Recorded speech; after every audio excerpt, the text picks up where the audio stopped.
mengajak teman-teman seperti AKK teman-teman, PKK, teman kelompok kecil teman-teman, PHDT untuk hadir dalam ibadah persekutuan Jumat pada hari ini.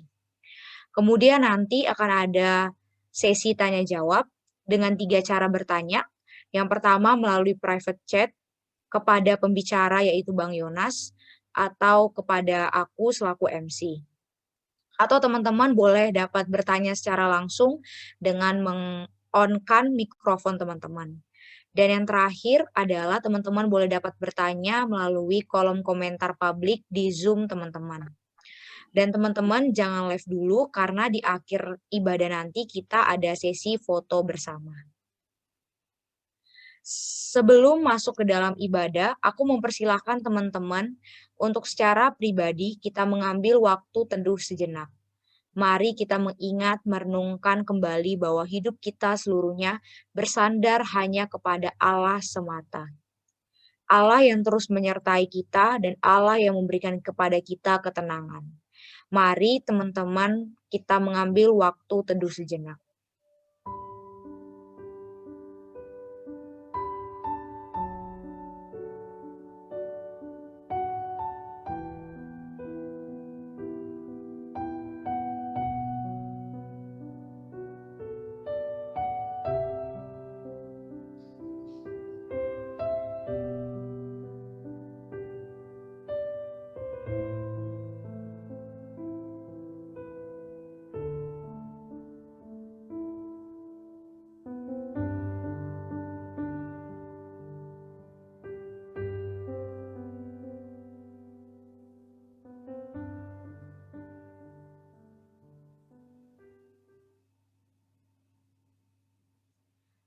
Mari kita bersatu di dalam doa. Bapa kami yang ada dalam kerajaan sorga, kami mengucap syukur pada hari ini kami boleh dapat berkumpul bersama, bersekutu bersama untuk kembali belajar kebenaran firman-Mu. Kiranya kami rindu Tuhan yang boleh mempersiapkan hati dan pikiran kami agar kami boleh fokus di dalam mengikuti ibadah ini, fokus dalam mendengarkan firman-Mu ya Tuhan. Kiranya firman ini tidak sia-sia ya Tuhan, tapi kami boleh dapat hidupi di dalam kehidupan kami sehari-hari ya Tuhan. Kiranya Tuhan yang boleh mengubahkan hati kami setiap harinya, agar kami boleh semakin hari, boleh semakin serupa seperti Tuhan Yesus Kristus. Terima kasih ya Tuhan, kami panjatkan doa ini di dalam nama Tuhan Yesus Kristus, Gembala Agung kami telah berdoa. Amin. Keberjatuhan manusia ke dalam dosa membuat hubungan manusia dan Allah terpisah. Membuat kita, manusia, semakin jauh dari Allah. Tidak ada seorang pun yang datang untuk mencari Allah. Roma 3 ayat 11 berfirman bahwa tidak ada seorang pun yang berakal budi, tidak ada seorang pun yang mencari Allah. Mari untuk saat ini aku mengajak teman-teman, mari kita merenungkan, mengingat, serta mengakui dosa kita di hadapan Allah.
Yesaya 1 ayat 18 berfirman, "Sekalipun dosamu merah seperti kirmizi, akan menjadi putih seperti salju.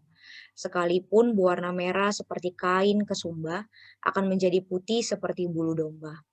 Kristus datang mati di kayu salib untuk menggenapi janji Allah kepada umatnya, yaitu untuk menghapus dosa kita, umatnya yang percaya kepadanya.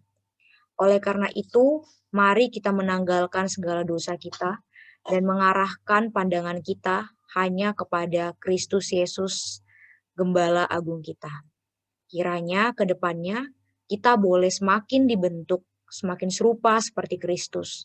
Dan kiranya hati kita boleh seperti tanah yang baik, di mana ketika firman itu ditabur, firman itu boleh berakar, bertumbuh, berbuah di dalam kehidupan kita.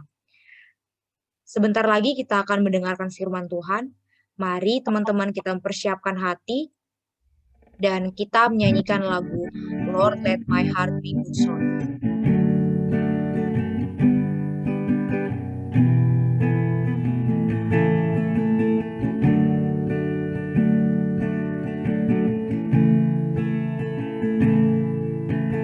Lord, let my heart be good soil, open to the seed of your word. Lord, let my heart be good soil, where love can grow and peace is understood.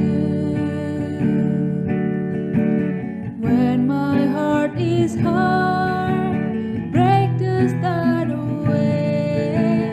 When my heart is cold, warm it with the day. When my heart is lost, lead me on your way. Lord, let my heart, Lord, let my heart, Lord, let my heart be good soil.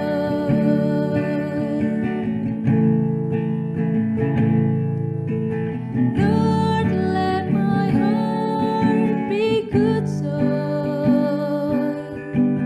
open to the seed of your word. Lord, let my heart be good soil, where love can grow and peace is understood. When my heart is hard, break the stone away. When my heart is cold, warm it with the day.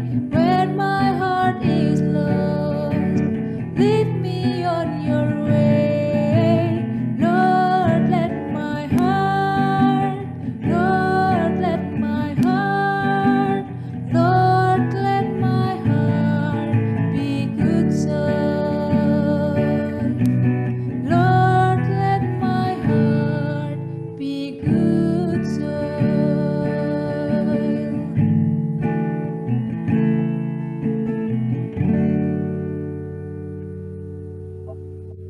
Pada Bang Yonas dipersilahkan. Mari teman-teman kita bersatu di dalam doa. Tuhan, seperti lagu yang baru saja kami nyanyikan, biarlah hati kami sungguh-sungguh menjadi tanah yang subur untuk menerima benih firman-Mu,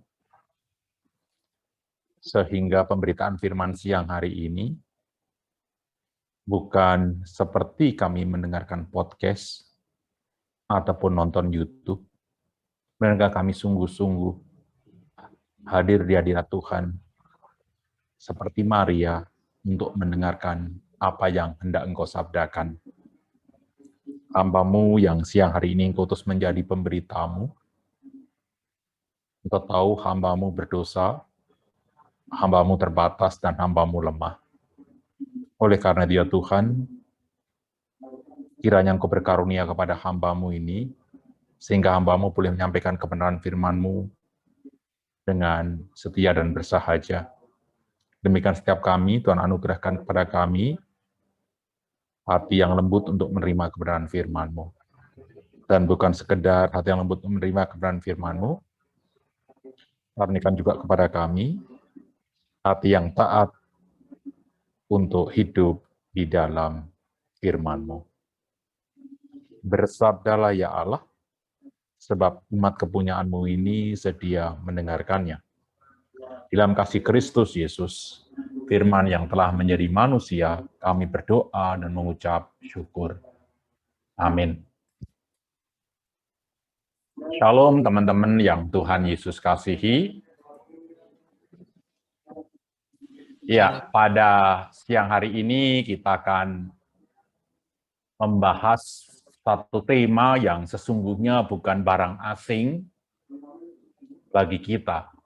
Bahkan mungkin akan terkesan lucu kalau kita mendengar anak kecil berkata kepada orang tuanya, "Pak, Ma, ajarin saya bernapas dong," gitu. Karena ketika sedang mengajarkan, ajari saya bernapas, sesungguhnya anak itu sedang bernapas. Tentu ketika bertanya seperti itu, anak itu mungkin yang dimaksud adalah ajarkan aku teknik bernapas. Nah, teman-teman yang Tuhan Yesus kasihi, saya meyakini tema ini digumulkan dengan sungguh-sungguh oleh seksi acara untuk kita bahas bersama-sama siang hari ini. Karena apa? Karena doa merupakan hal yang sangat rutin yang dilakukan oleh hampir setiap umat percaya. Sehingga ketika kita melakukannya, kita kehilangan greget, bahkan kita kehilangan maknanya. Apalagi jika ada pertanyaan filosofis yang sifatnya mempertanyakan mengapa kita berdoa. Kalau Allah tahu kebutuhan kita, dan kita tahu Allah Maha Tahu. Ya, kalau Allah tahu kebutuhan kita, mengapa kita berdoa? Dan kalau Allah akan menjawab doa-doa kita seturut kehendaknya, seturut kedaulatannya, buat apa juga kita berdoa? Nah, ini yang coba kita akan gumulkan siang hari ini. Atau mungkin kalian juga perlu melakukan survei ke diri kita masing-masing. Seberapa penting doa itu bagi kita? Kalau seandainya ada range antara 1 sampai 10, seberapa pentingnya kita berdoa? Dengan melihat pertanyaan-pertanyaan filosofis tadi. Angka berapa yang akan kita berikan? Seberapa penting kita berdoa? Saya mengajak teman-teman sekalian untuk membaca satu ayat saja dari Perjanjian Baru. Lukas 11 ayatnya yang pertama. Lukas 11 ayatnya yang pertama, di situ dikatakan, pada suatu kali Yesus sedang berdoa di salah satu tempat. Ketika ia berhenti berdoa, berkatalah seorang dari murid-muridnya kepadanya, "Tuhan, ajarlah kami berdoa, sama seperti yang diajarkan Yohanes Pembaptis, Yohanes kepada murid-muridnya." Ya, Tuhan, ajarlah kami berdoa, sama seperti yang diajarkan Yohanes kepada murid-muridnya.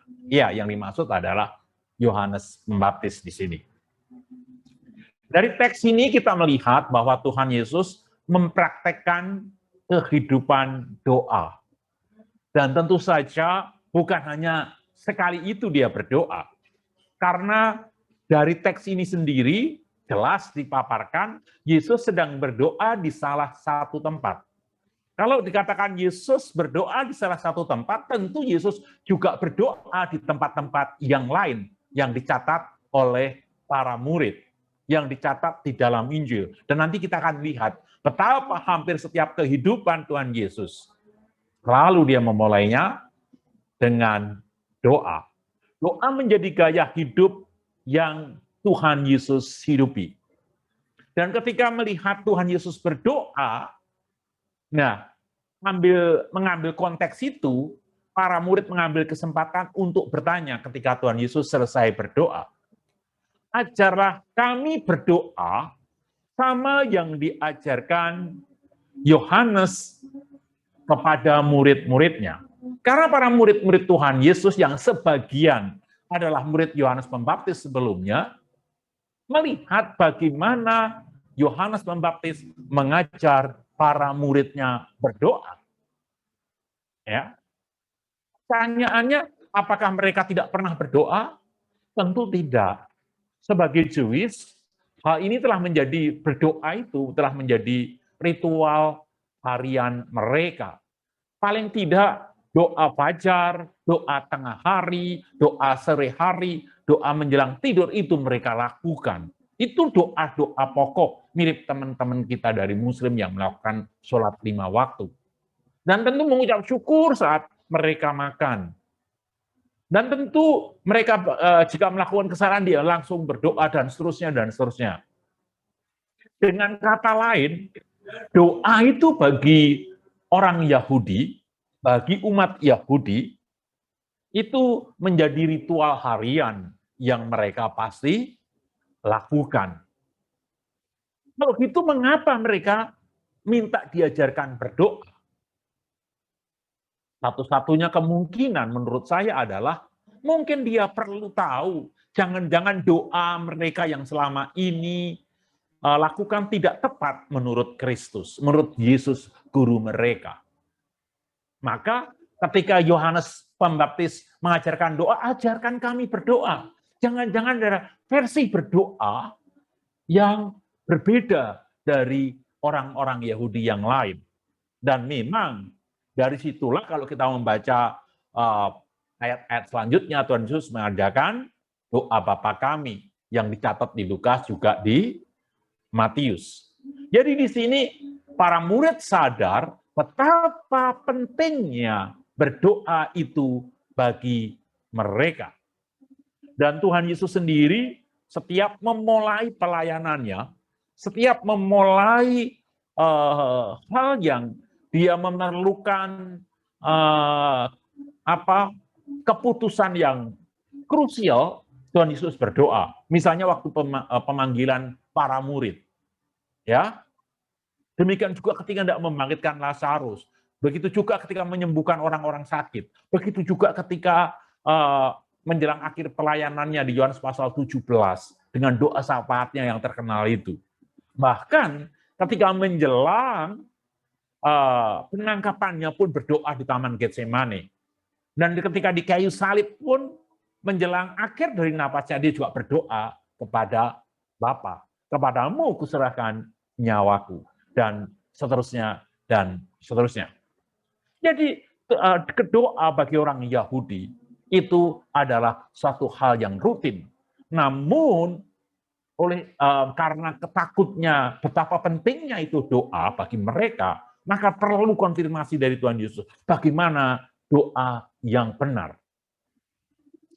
Ketika kita melihat Tuhan Yesus di dalam cerita yang sepintas nanti kita akan masukin lagi tentunya, ya. Kita melihat bahwa ketika Tuhan Yesus memulai pelayanannya, mengambil keputusannya di tengah depresi yang dialami ketika mau ditangkap, ya. Ketika dia tertekan, dia berdoa.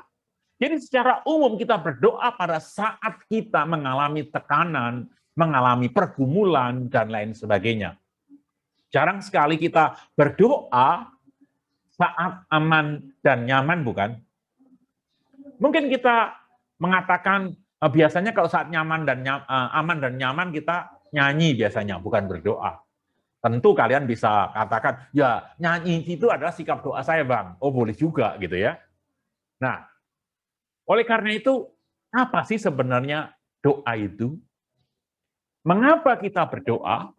Nah, banyak aspek di dalam doa dan saya tidak akan masuk ke dalam keseluruhan aspek itu, tetapi saya akan memulainya dengan suatu statement dari Bapak Reformator kita, yaitu Martin Luther.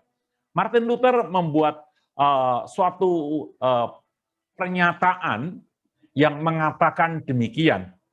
Untuk menjadi apa?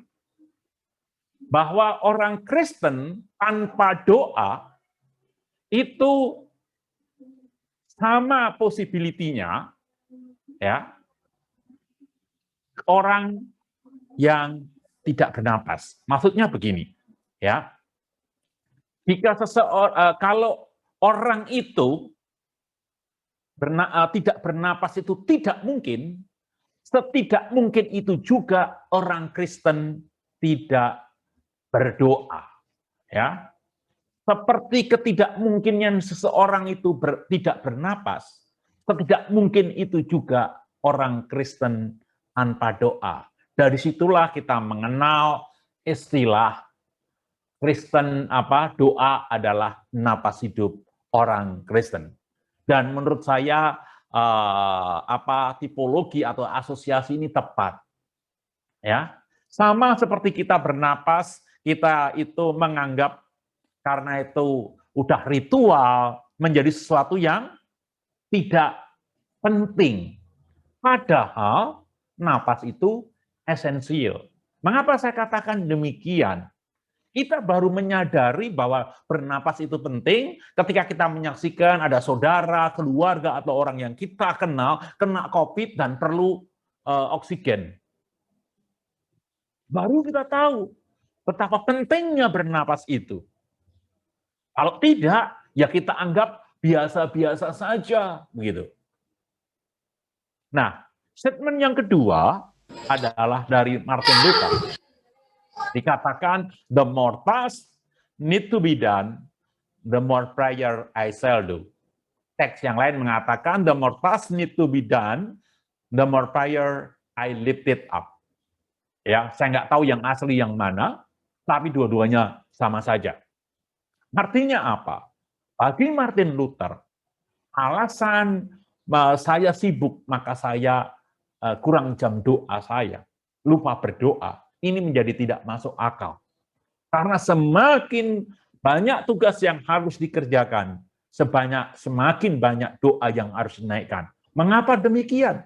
Karena kebergantungan Martin Luther kepada Allah yang dia sembah. Demikian juga seharusnya kita. Semakin banyak pergumulan, semakin banyak tugas yang harus kita kerjakan, semakin banyak energi yang kita butuhkan, semakin banyak pertolongan yang kita butuhkan. Oleh karena itu, kita berdoa. Maka benar yang dikatakan murid tadi, para murid, ajarlah kami berdoa. Karena berdoa itu begitu penting bagi kehidupan kita. Nah, saya tidak akan membahas konsep tentang apa saja yang ada di dalam doa, mengapa, bagaimana kita berdoa, dan lain sebagainya. Karena bagi saya ketika saya membaca tentang ajaran doa di dalam Perjanjian Baru secara khusus, ya, kecuali tentang perikop doa Bapa Kami, lainnya mengajarkan tentang motif berdoa dan sikap terhadap jawaban doa. Oleh karena itu, karena kita tidak akan membahas doa Bapa Kami terlalu panjang untuk hal itu, mungkin lain kali kalian bisa menyeminarkan atau kalian bisa ngikutin dari YouTube tentang doa Bapa Kami dan lain sebagainya. Ya, kita akan masuk mengapa kita berdoanya. Kembali ke pertanyaan awal tadi. Kalau Allah sudah tahu apa yang kita butuhkan dan sudah menetapkan jawaban bagi doa kita, pertanyaannya, mengapa kita berdoa? Dari banyaknya teks Perjanjian Baru, paling tidak saya boleh mengatakan ada 4 alasan mengapa kita berdoa.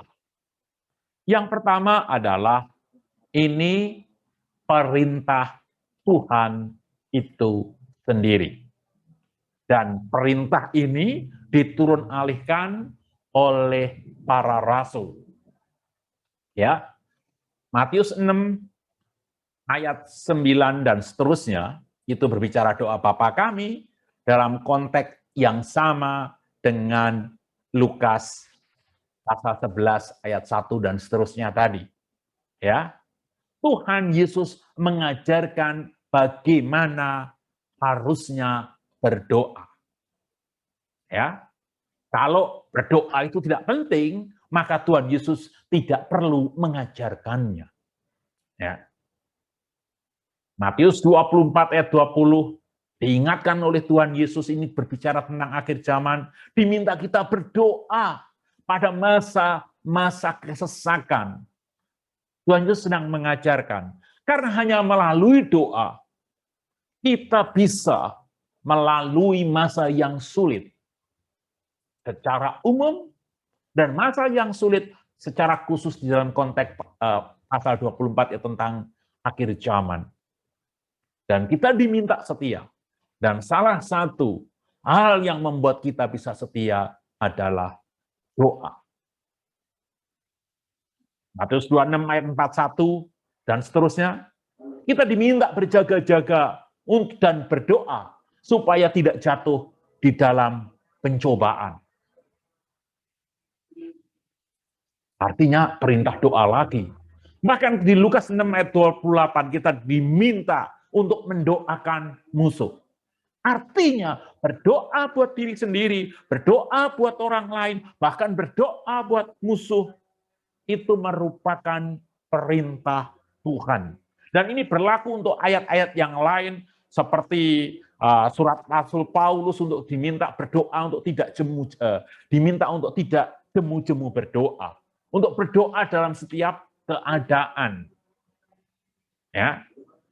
Ini adalah perintah Tuhan yang dilanjutkan oleh para murid, para rasul, termasuk di dalamnya Rasul Paulus, yang memerintahkan kita untuk selalu berdoa. Yang kedua, mengapa kita berdoa? Teladan Tuhan sendiri. Ya, teladan Tuhan Yesus sendiri, juga teladan para rasul yang mengikuti teladan Tuhan Yesus. Misalnya kalau kita membaca Markus 1 ayat 35 atau perikop keseluruhannya di situ. Ya, kalau kita melihat konteksnya, Tuhan Yesus masuk rumah ibadah sejak pagi hari, mengajar dan menyembuhkan banyak orang dan mengusir setan, menyembuhkan banyak penyakit. Keluar dari rumah ibadat, langsung ke rumah ibu mertua Petrus yang sakit untuk menyembuhkan ibu mertua Petrus. Dan menjelang malam, seluruh penduduk kota di situ datang ke rumah ibu mertua Petrus untuk mendengarkan khotbah dia, untuk disembuhkan dan lain sebagainya. Para penafsir menafsirkan itu kira-kira paling cepat itu selesai pada tengah malam menjelang dini hari. Sibuk sepanjang hari, bahkan sampai dini hari. Dan di Markus 1 ayat 35 mengatakan, pagi-pagi benar Yesus pergi ke tempat sepi dan berdoa. Jadi bagi Tuhan Yesus, doa itu merupakan bukan sekedar ritualitas, memang itu sesuatu yang dia butuhkan. Sama seperti HP, secanggih apapun HP kalian, jika baterainya tinggal 2%, maka kalian udah nggak karu-karuan perasaan hati kalian. Nah, demikian juga Tuhan Yesus. Dan pagi-pagi benar dia berdoa. Pergi ke tempat sunyi dan berdoa. Dan para murid-muridnya menyusul. Bukan mencari. Kalau para murid-muridnya menyusul, artinya Yesus sudah seringkali melakukan di tempat itu.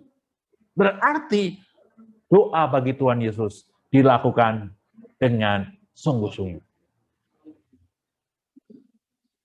Seperti saya katakan tadi, ketika Tuhan Yesus memanggil para murid, sebelum memanggil para murid, Yesus berdoa dulu. Bahkan dikatakan berpuasa dan berdoa selama 40 hari ketika dicoba itu. Dan akhirnya baru setelah itu memanggil para murid. Sebelum Tuhan Yesus menyelesaikan pelayanannya di dalam doa syafaatnya di Yohanes pasal 17 ayat 1 sampai 26. Doa syafaat Tuhan Yesus. Dan yang kita ingat adalah di ayat 21. Nasihat untuk tetap bersatu itu.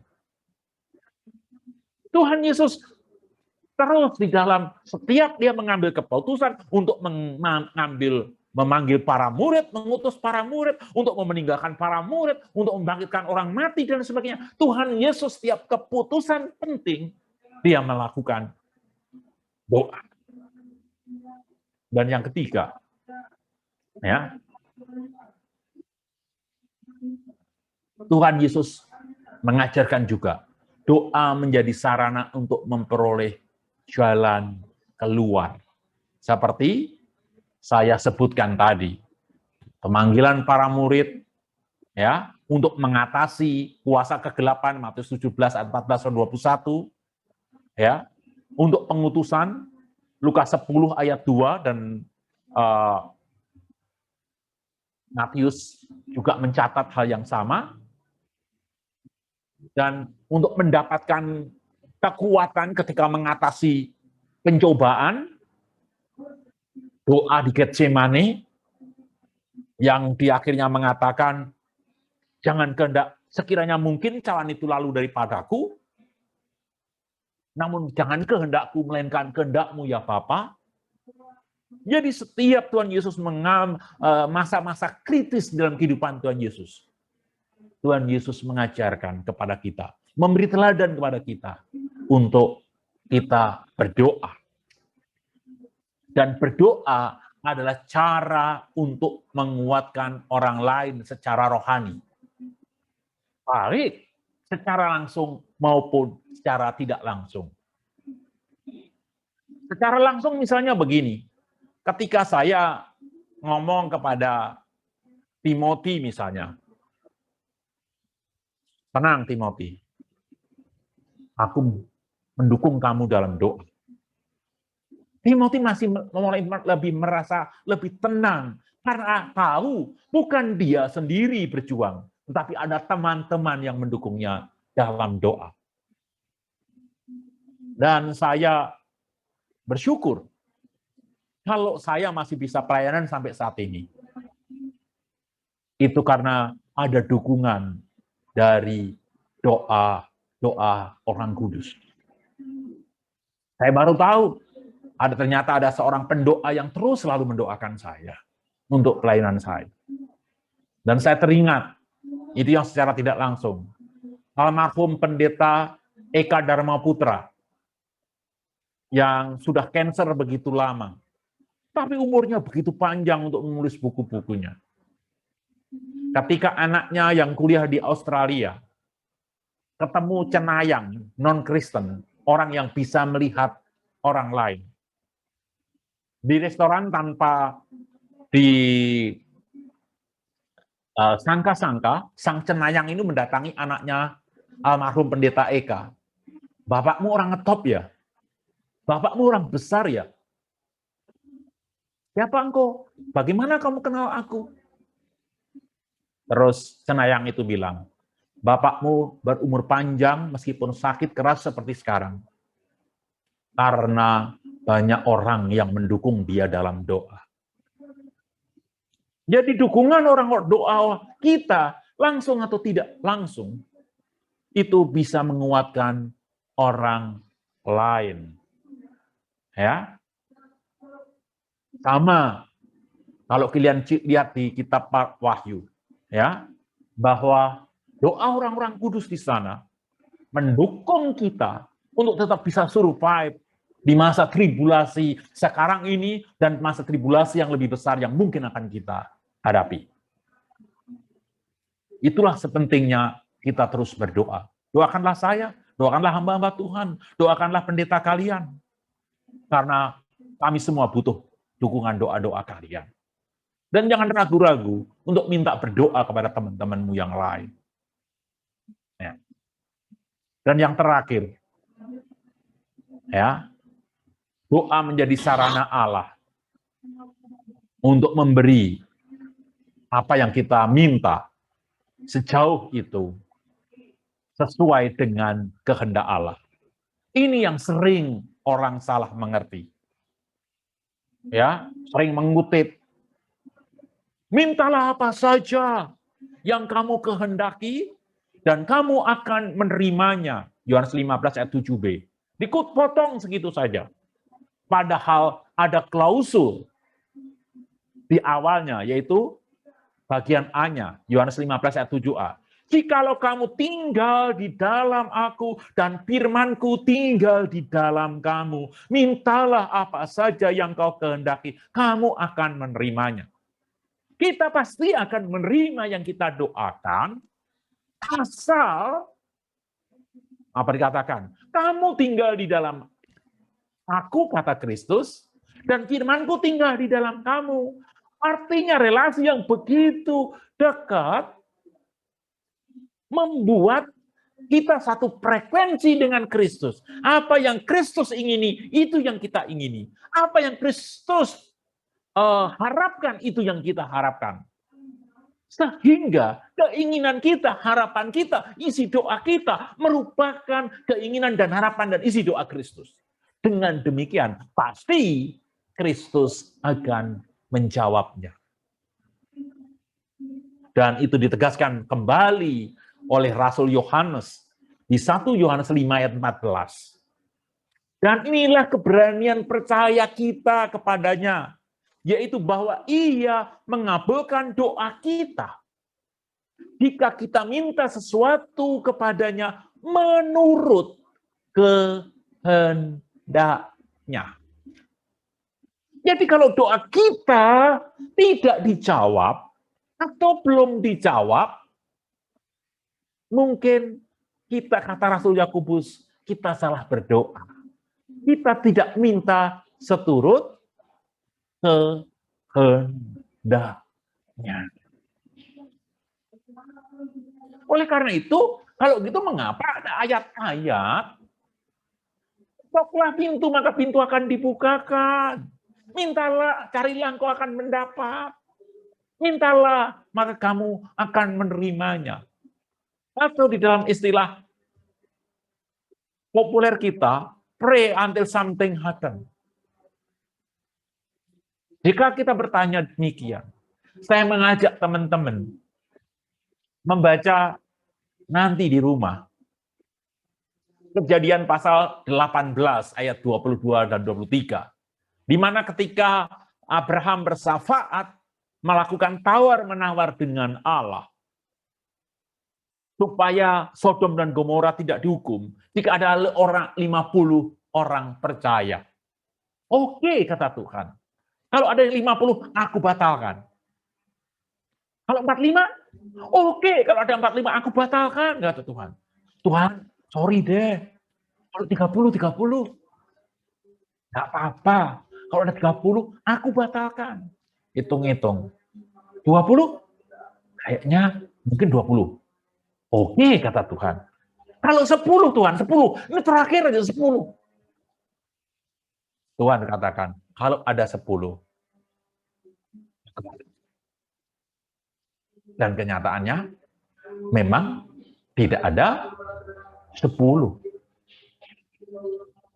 Catatan itu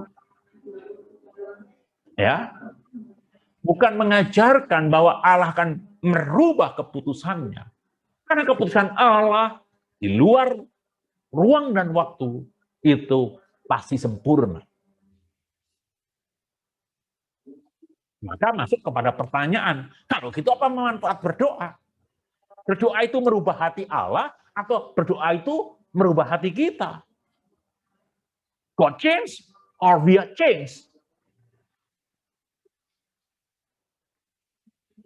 Untuk hal ini, saya setuju dengan pendapat Bunda Teresia. Doa itu bukan semata-mata memohon. Doa itu adalah menempatkan hidup kita di tangan Allah. Ya, di tangan Allah pada keputusan Allah. Menempatkan hidup kita untuk setuju pada keputusannya dan mendengarkan suaranya di kedalaman hati kita. Jadi doa itu sebenarnya justru menyesuaikan kehendak kita dengan kehendak Allah. Frekuensi kita dengan frekuensi Allah. Sehingga apapun jawaban doa itu, apakah no, apakah wait, apakah yes, membuat kita akan bersyukur, membuat kita akan damai sejahtera. Nanti kita akan kutip dari Rasul Paulus. Karena Kristus sendiri ketika berdoa, sekiranya mungkin cawan ini lalu daripadaku. Kristus begitu dekat dengan Bapa. Tetapi secara kemanusiaan, dia gentar akan hal itu. Ketika Bapa memutuskan no, ya no. Maka Kidung Jemaat 460, jika jiwaku berdoa kepadamu Tuhanku, ajar aku terima saja pemberian tanganmu, dan mengaku seperti Yesus di depan sengsaranya. Jangan kehendakku Bapa, kehendakmu jadilah. Dari doa itu, meletakkan kehendak kita di bawah kehendak Bapa. Meletakkan keinginan kita di bawah keputusan Allah Bapa. Persis sekali yang diajarkan oleh Rasul Paulus. Mintalah apa saja, berdoalah apa saja, tetapi serahkan itu di dalam keputusan Allah Bapa yang Maha Kasih, Maha Kuasa, dan Maha Bijaksana. Ini teologi doa. Karena Allah Maha tahu, maka dia tahu apa yang kita butuhkan, sekaligus tahu apa yang terbaik bagi kita. Karena dia Maha Kuasa, maka dia mampu menjawab doa-doa kita. Apapun itu. Asal seturut dengan kedaulatan dan kehendaknya. Karena dia Maha Kasih, maka dia akan memberikan yang terbaik bagi kita. Yang mungkin berbeda dengan keinginan kita. Namun, apapun jawabannya itu, pasti terbaik. Dan itu sesuai dengan kebijaksanaannya. Jika kita menyatakan itu di dalam doa dan ucapan syukur, maka damai sejahtera dari Allah yang melampaui segala akal akan memelihara pikiranmu dalam Kristus Yesus. Output dari doa yang benar adalah damai sejahtera dan penyerahan diri. Saya baru kehilangan mama saya minggu yang lalu. Dan ketika KTB Pasutri memberi penghiburan lewat Zoom, mereka tidak melihat saya terlalu sedih. Begitu. Kayaknya Pak Yonas sudah kembali seperti biasa, gitu. Tidak terlalu ini. Saya bilang, teologi yang saya percaya, teologi juga yang saya hidupi. Saya seorang Calvinis. Saya menyerahkan hidup saya di dalam kedaulatan Allah. Dan apa yang terjadi di dalam hidup saya, apa yang telah terjadi di dalam hidup saya adalah di dalam kedaulatannya. Saya dengan iman saya tadi, Allah Maha Kuasa, Allah Maha Tahu, Allah Maha Kasih, Allah Maha Bijaksana, memberikan yang terbaik buat saya. Dan apa yang terjadi, pas itu yang terbaik. Buat apa saya harus bersedih? Saya kehilangan iya, tapi bersedih tidak. Saya tetap khawatir untuk masa yang akan datang. Tetapi, tentang yang masa lampau, saya tidak pernah pikirkan itu lagi. Karena saya tahu persis apa yang sudah terjadi di dalam kedaulatan Allah yang telah saya naikkan di dalam doa-doa. Maka ketika kita menerima jawaban dari doa, apapun doa kita kepada Allah, apapun jawabannya, dan damai sejahtera dari Allah yang melampaui segala akal memerintah di dalam kehidupan kita. Jadi manfaat doa, melalui doa kita berpengharapan dan berusaha untuk mewujudkannya. Melalui doa kita berserah kepada keputusan Allah. Dan melalui doa kita akan merasakan damai sejahtera yang sejati, sekaligus juga terhadap pengharapan dan tetap beriman kepada Allah. Sekalipun keadaan kita, pengalaman yang sedang kita alami, menekan kita, seolah-olah kita tidak ada jalan keluar. Itulah sebabnya doa itu dibutuhkan. Dan saya setuju dengan D.L. Moody, seorang teolog besar yang menjadi panutan dari pendeta Billy Graham almarhum. Dia mengatakan, yang berlutut paling banyak akan bertahan paling lama. Oleh karena itu, mari kita koreksi sikap kita di dalam doa.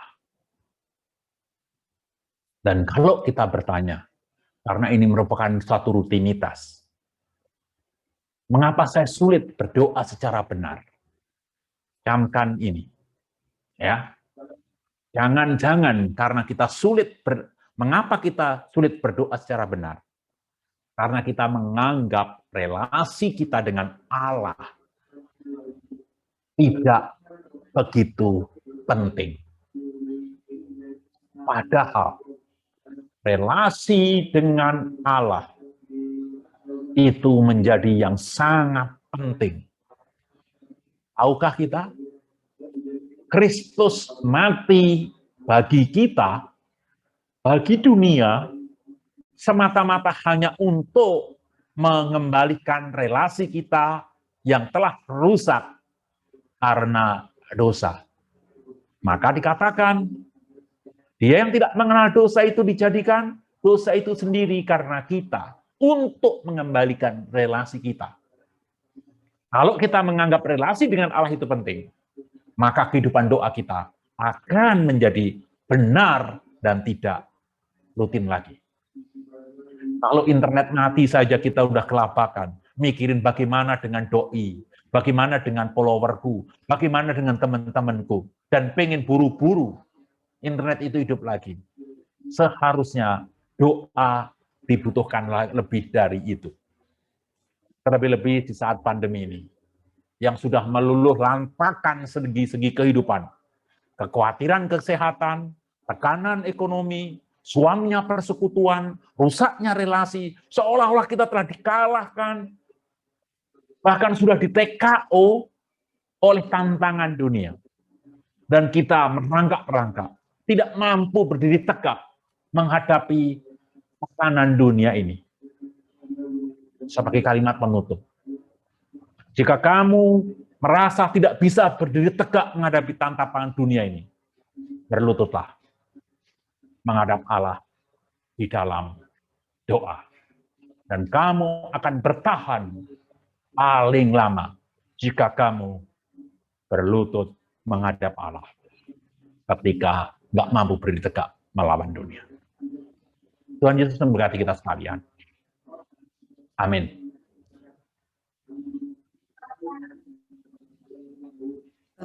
Teman-teman, kita akan masuk ke sesi tanya jawab kepada teman-teman yang memiliki pertanyaan, boleh dipersilahkan undet atau teman-teman boleh teman.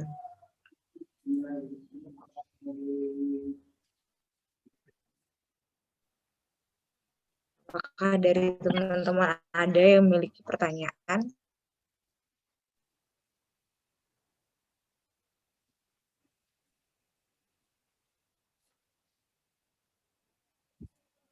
Seperti sidang DPR, cukup jelas, cukup jelas, cukup jelas begitu.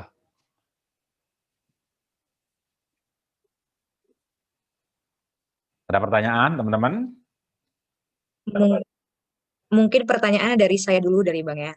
Saya mau bertanya Bang. Terkadang kan tadi kata Bang bilang kan doa itu bagaimana kita menundukkan kehendak kita di bawah kehendak Bapa gitu kan Bang. Gimana nih misalnya kita Ya, tahu kehendak Bapa untuk hal-hal yang spesifik nih Bang. Misalnya kayak contohnya sesimpel mau pilih A atau pilih B gitu. Gitu-gitu Bang. Hal-hal yang kayak memilih pekerjaan atau memilih pasangan hidup dan lain sebagainya. Itu kan butuh sesuatu yang spesifik gitu kan Bang. Gimana kita bisa mengetahui hal tersebut? Begitu Bang, pertanyaan dari saya. mungkin pertanyaan Evi adalah bagaimana kita mengetahui, kalau bagaimana kita berdoa, ya kamu tanya, Tuhan A atau B kan begitu. Tapi bagaimana kita mengetahui jawaban Allah itu A atau B kan begitu, yang mungkin menjadi pertanyaan. Kira-kira begitu ya? Iya.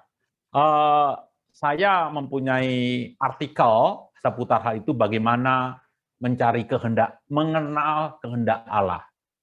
Ya, ada beberapa langkah. Nanti ingatkan saya, eh, eh, kalau hari ini lupa kirim, ingatkan saya, nanti coba akan saya kirim.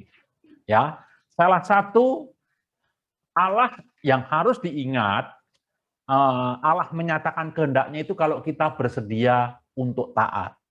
Maka di dalam setiap doa saya sebelum firman, bukan sekedar untuk mengerti, tapi taat. Karena Allah akan menyatakan kehendaknya dengan kondisi kalau kita siap untuk taat. Jika tidak, Tuhan tidak akan. Itu teks di di Amsal, di Mazmur, atau kesaksian Samuel. Waktu Samuel di di kemah Allah, waktu itu belum ada bait suci, ya, di Silo, di tempatnya Imam Eli, lagi magang di sana, Tuhan memanggil pertama kali Samuel. Samuel, Samuel. Samuel pikir, karena masih kecil, Imam Eli yang panggil. Dia lari ke kamarnya Imam Eli. Dan dia tanya, Bapak, engkau memanggil aku? Kata Imam Eli, enggak. Ya, balik tidur lagi. Dipanggil lagi, begitu lagi, sampai 3 kali. Baru Imam Eli nge. Saya udah 3 kali, dia nggak manggil, kok dia panggil, jangan-jangan Allah. Maka dia bilang kepada Samuel, Samuel, kalau nanti dengar suara itu lagi, Samuel, Samuel, jawablah, ya Allah, hambamu mendengar. Dan benar, dalam panggilan keempat, ketika ada suara itu, Samuel berkata, ya Allah, hambamu mendengar. Maka Allah lantas berfirman. Dia menceritakan isi hatinya. Jadi sikap pertama yang harus dimiliki untuk orang tahu kehendak Allah, siap taat. Kalau kita udah menentukan, menurut aku A Tuhan yang terbaik, tolonglah. A atau B. Sebenarnya kita sedang nggak minta A atau B, nggak tanya A atau B. Tuhan tolong di-approve A dong gitu. Nah, itu yang Allah tidak mau. Sakit, ya. Tetapi tahulah, nanti endingnya akan membuat kamu mengerti, dan kamu akan merasa damai sejahtera yang hakiki. Itu salah satu. Yang kedua, bisa pertimbangan apakah kita sesuai dengan di konsep-konsep Alkitab. Itu nanti ada, saya kasih materinya. Yang kedua itu mendengarkan pendapat orang lain yang objektif, bukan yang ingin kita dengarkan, dan lain sebagainya. Ada 7 langkah yang bisa kalian pelajari. Ingatkan saya, paling nggak ingatlah untuk menagih ke Evi aja. Kalau kalian nagih ke Evi, kan Evi pasti nagih saya nanti. Ya, oke? Ada 7 Oke, langkah. baik Bang. Silahkan yang lain. Terima kasih Bang Yonas atas jawabannya. Teman-teman yang lain mungkin yang ingin bertanya, dipersilahkan.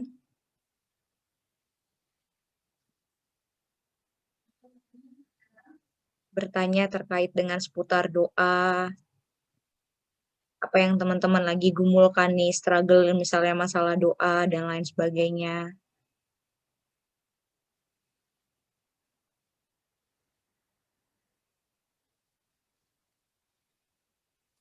Dan yang Allah hanya memberi yang kita butuhkan ya, bukan yang kita inginkan. Untuk membentuk kita, Tuhan memberi pil pahit misalnya, ya kalau yang kita butuhkan itu ya memang itu yang akan kita terima. Ya, tidak perlu saya ceritakan ke kalian. Bahkan sampai seusia saya sekarang ini, Tuhan terus membentuk. Penantian 7 tahun, bahkan lebih. Dan Tuhan jawabnya cuma bilang apa? Tidak. Dan ketika kita mengerti, baru kita tahu Tuhan begitu baik membentuk kita. Jadi, melayani Tuhan, ikut Tuhan, jawabannya tidak selalu ya. Kalau jawabannya selalu ya, itu bukan Tuhan, melainkan kacung atau pembantu kita.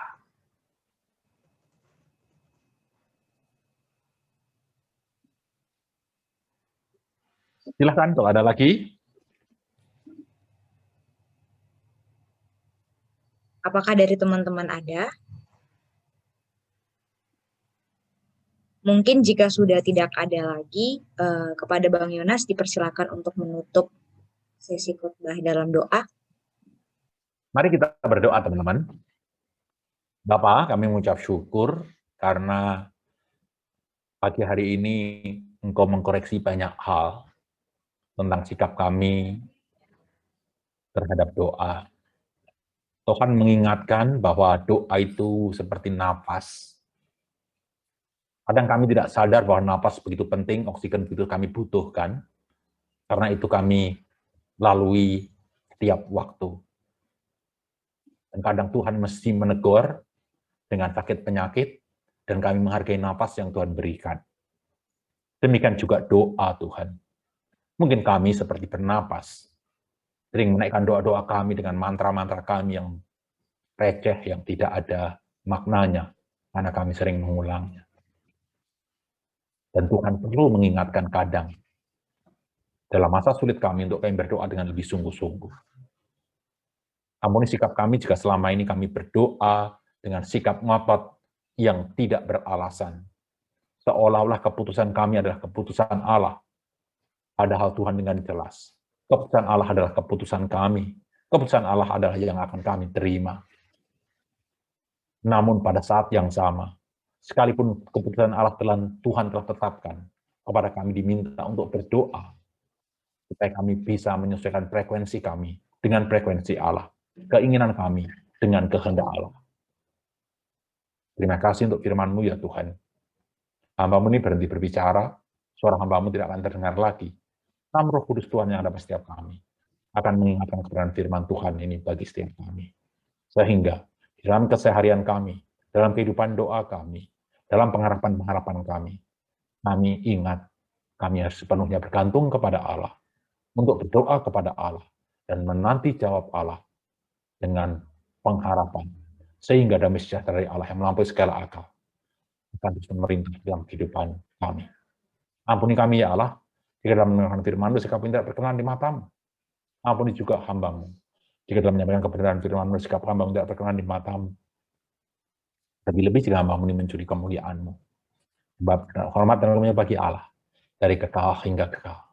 Dalam Kristus Tuhan yang kami beritakan, Guru kami yang agung, penebus kami, ngantara kami berdoa dan mengucap syukur.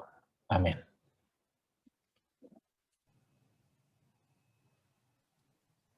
Selanjutnya kepada pewarta dipersilahkan.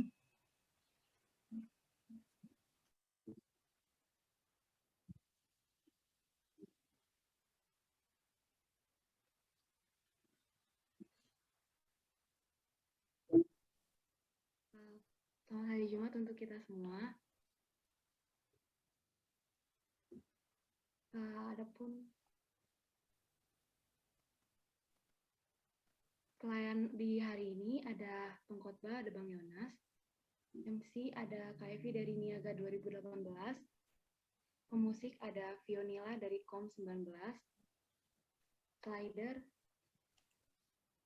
ada Timothy dari Sosiologi 19 dan Pendosya dari Cintia Politik 19. Untuk apresiasi kita, mari kita kirimkan reaction kepada teman-teman kita yang sudah melayani hari ini.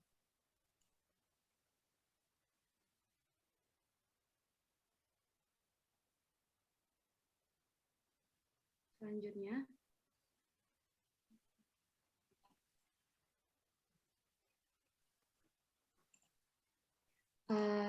POV juga mengadakan prayer sharing session, di mana ini merupakan pengganti dari persekutuan doa yang sebelumnya diadakan. Nah, adapun prayer sharing session ini diadakan setiap hari Rabu, 1 kali dalam 2 minggu, dan di jam 5 sore. Nah, prayer sharing session ini merupakan ruang buat kita sama-sama sharing firman dan mendoakan kondisi terkini yang ada di sekitar kita.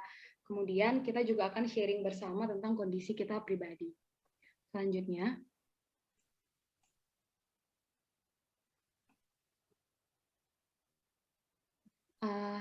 we want to pray for you.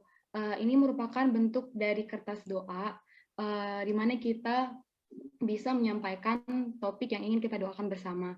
Nah, teman-teman juga bisa cerita, kalau misalnya mau di follow up oleh pengurus, bisa menyampaikannya. Nanti ada bagian di kertas doa itu apakah ingin di follow up atau bisa menyampaikan dari Instagram. Nah,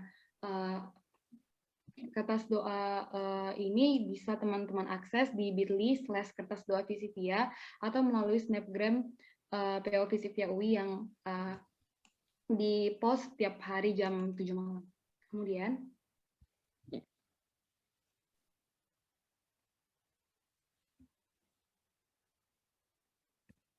selanjutnya adalah, nah ini adalah weekly blessing. Nah, apa itu weekly blessing? Di sini teman-teman bisa mengirimkan karya-karya yang menjadi minat atau bakat teman-teman. Nah, teman-teman bisa kirimkan tulisan atau nyanyian atau puisi atau apapun yang teman-teman rindu untuk bagikan bersama kita semua.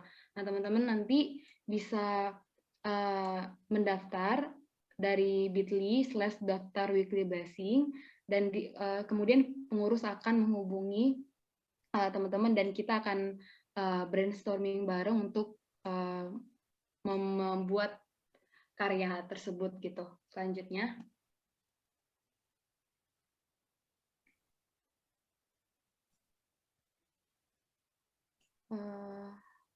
nah selanjutnya adalah we want to pray and appreciate you.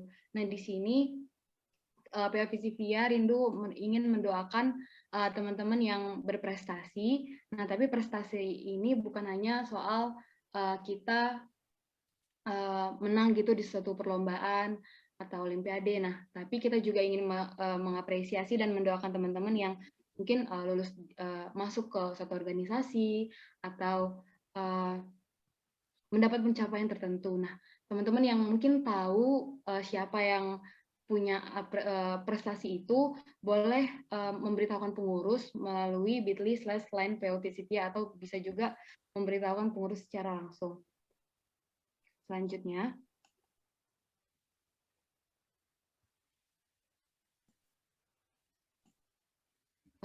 nah untuk teman-teman yang ketinggalan PJ atau Perdo yang udah kita laksanakan sebelum-sebelumnya, jangan khawatir karena semua PJ dan Perdo itu sudah didokumentasikan dan diupload di YouTube PO Visipia. Nah, teman-teman, kita bisa langsung ke YouTube ini untuk kembali mendengarkan firman Tuhan dari rekaman PJ atau Perdo. Kemudian,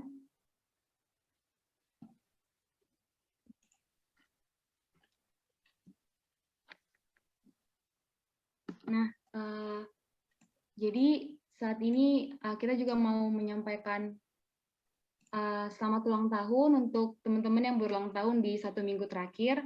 Yang pertama ada Kak Reno dari Fiskal 17 yang ulang tahun tanggal 3 Juni kemarin. Juga teman kita Timothy dari Sosiologi 19 yang ulang tahun juga di tanggal 3 Juni. Nah, sepertinya sekarang ada teman kita yang hadir yaitu Timothy. Teman-teman boleh banget nih langsung ucapin selamat ulang tahun atau kasih reaction kepada Timothy. Mungkin Timothy boleh, apa yang ingin didoakan boleh disampaikan, biar kita doakan bersama nanti. Ya, makasih teman-teman semua. Mungkin kalau aku sih mau didoain ya paling supaya semakin terus ya mengasihi Tuhan, semakin terus dewasa, semakin terus tetap dekat sama Tuhan, terutama juga dalam tema kali ini tentang doa juga. Dan supaya tetap terus menjadi berkat bagi banyak orang di kuliah maupun di dimanapun tempat. Itu aja sih. Oke, uh, sekali lagi selamat ulang tahun ya untuk Timothy. Juga mungkin teman-teman kalau kenal Kak Reno boleh banget nih disampaikan juga ucapan selamat ulang tahun untuk Kak Reno. Nah, mungkin sebelum kita lanjut doa syafaat, aku serahkan kembali ke Kak Evi. Teman-teman, untuk tadi teman-teman yang baru mengirimkan pertanyaannya, ntar akan diteruskan oleh pihak pengurus kepada Bang Yonas dan akan diberikan jawaban kepada teman-teman yang baru mengirimkan pertanyaan tadi. Kemudian teman-teman ini ada persembahan.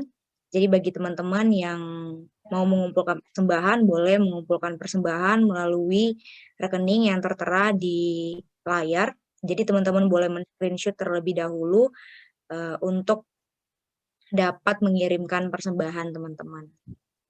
Kemudian next. Kemudian kepada pendoa syafaat dipersilahkan, Cynthia. Oke, teman-teman dan Bang Yonas, kedengaran kan suara aku ya? Nah, kita mau doa syafaat. Kita satu di dalam doa. Allah Bapa yang di sorga, terima kasih Bapak di siang hari ini kami dapat berkumpul bersama untuk mendengarkan sedikit dari firman-Mu. Tuhan, di siang hari ini kami mau mendoakan untuk pandemi COVID-19. Tuhan, masih banyak saudara kami dan juga teman-teman kami yang terkena COVID-19. Kiranya tangan Tuhan mau menyembuhkan saudara-saudara kami dan juga mau melindungi kami dimanapun kami berada. Tuhan, kami juga mau mendoakan segala aktivitas dalam menanggulangi penyebaran pandemi ini. Kiranya aktivitas vaksinisasi yang sedang berjalan dapat diselenggarakan dengan baik agar pandemi ini segera berakhir. Bapak, kami juga mau mendoakan teman-teman kami yang sedang sakit. Mungkin di siang hari ini, saudara-saudara kami tidak dapat berkumpul bersama dengan kami. Tetapi kami percaya Tuhan, tangan-Mu menjamah penyakit setiap teman-teman kami. Tuhan juga berkati setiap pengobatan, makanan, dan juga minuman. Kiranya teman-teman kami dapat berkumpul kembali mendengarkan firman-Mu. Tuhan, Allah Bapa yang di sorga, kami juga mau mendoakan gereja kami. Meskipun adanya pandemi COVID-19 tidak menjadikan penghalang bagi kami untuk memuliakan nama-Mu. Tuhan, kiranya Engkau juga berkati setiap jemaat yang sedang dalam kondisi ekonomi yang menurun. Baik Tuhan berkati, memberikan kemudahan dan kecukupan bagi jemaat-Mu. Di siang hari ini, kami juga mau mendoakan teman-teman kami yang sedang mencari pekerjaan, sedang mencari magang, dan juga pendidikan kami. Kiranya Tuhan berkati kami, berikan berkat kepada mereka, baik yang sedang mencari pekerjaan, Engkau berikan pekerjaan yang terbaik. Yang sedang mencari magang, Engkau mudahkan mereka untuk diberikan tempat magang dan juga pendidikan kami. Tuhan, kami percaya bahwa Engkaulah yang memiliki masa depan kami. Kami serahkan segala urusan kami ke dalam tangan-Mu.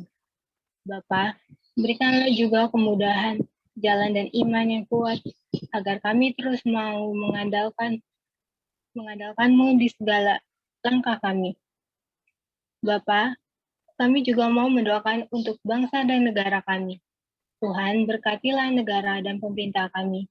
Kami Kami tahu Tuhan, negara kami dalam kondisi yang tidak baik, tidak stabil, masih banyak gejolak di mana-mana, hingga bencana yang terjadi.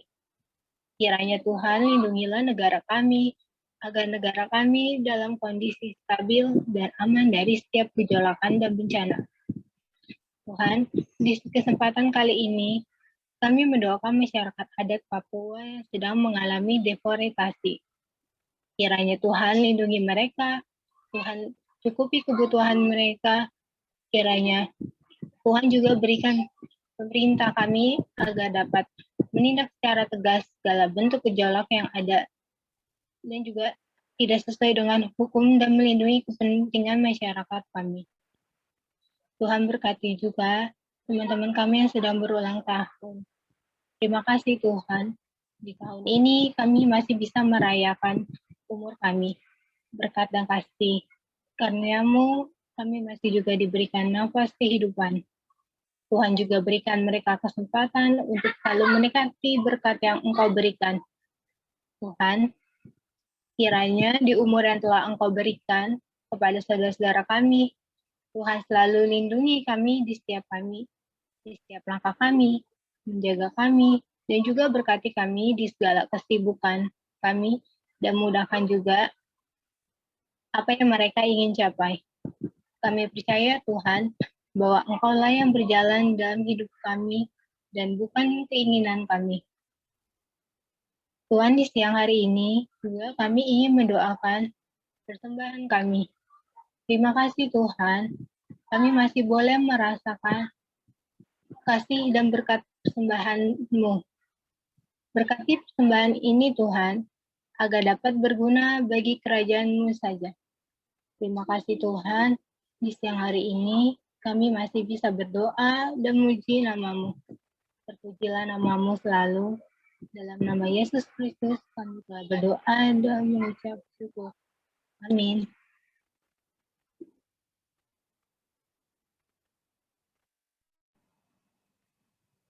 Sekali lagi, terima kasih kepada Bang Yonas atas firman yang dibagikan pada siang hari ini. Doa merupakan bentuk kebergantungan kita kepada Allah.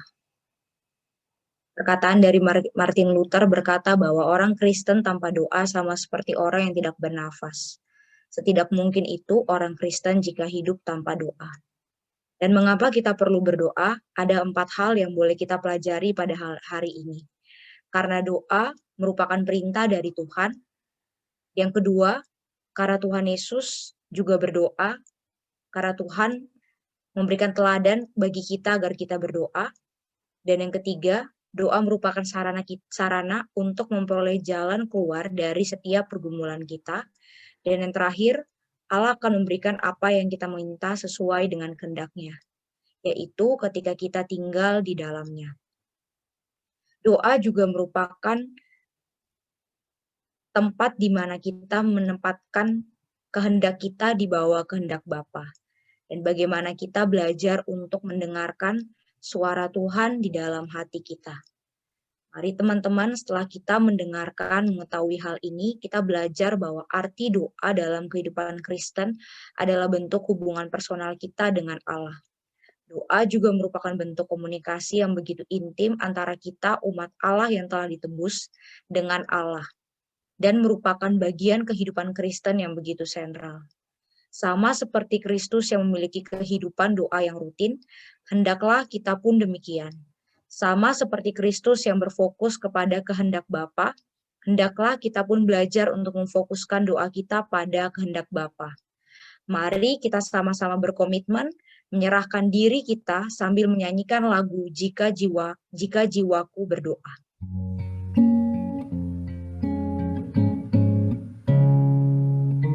Jika jiwaku berdoa kepadamu Tuhanku, ajar aku terima saja pemberian tanganmu dan mengaku seperti Yesus di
Ada Bang Yonas, dipersilahkan untuk doa. Mari kita kembali bersatu dalam doa. Kami sungguh mengucap syukur kepadamu, ya Allah, untuk kasih pimpinan, penyertaan Tuhan kepada kami sepanjang ibadah kami siang hari ini. Apapun yang telah kami terima sepanjang ibadah kami, biarlah tetap tinggal di dalam hati kami, dan kami belajar untuk menghidupinya dengan sepenuhnya bergantung kepada Allah, menyerahkan setiap keputusan kami, ditaklukkan kepada keputusan Allah.